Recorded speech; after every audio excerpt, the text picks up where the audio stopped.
ഒരാണിന് പെണ്ണിനെ ഓർത്തിരിക്കുവാൻ എന്തു വേണം? ഒരു വലിയ മതിലിനപ്പുറത്തു നിന്നുകൊണ്ട് അവൾ ചോദിക്കുന്നുണ്ട്, എന്നെ എങ്ങനെ ഓർക്കും?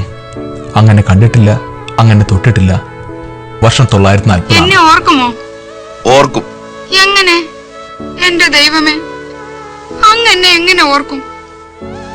അങ്ങനെ കണ്ടിട്ടില്ല, തൊട്ടിട്ടില്ല, എങ്ങനെ ഓർക്കും?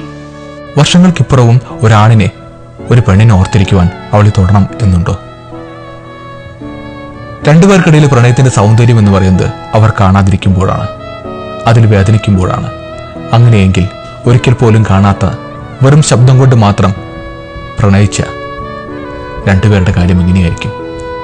സിനിമ മതിലുകൾ, അടൂർ ഗോപാലകൃഷ്ണൻ, വൈക്കം മുഹമ്മദ് ബഷീർ, മമ്മൂട്ടി, KPS ലളിത.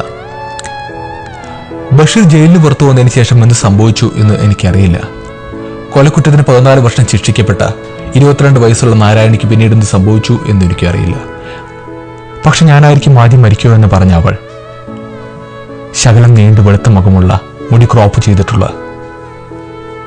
ആ ചെറിയ ആനക്കണ്ണുകളുള്ള ആ മനുഷ്യനെ ഇന്നും കാത്തിരിക്കുന്നുണ്ടാകാം. ഞാൻ മരിച്ചുപോയ എന്നെ ഓർക്കുമോ? പ്രിയപ്പെട്ട നാരായണി, മരണത്തെപ്പറ്റി ഒന്നും പറയാൻ സാധ്യമല്ല. ആരെപ്പ എങ്ങനെ മരിക്കുമെന്ന് ഈശ്വരന് മാത്രമേ അറിയൂ.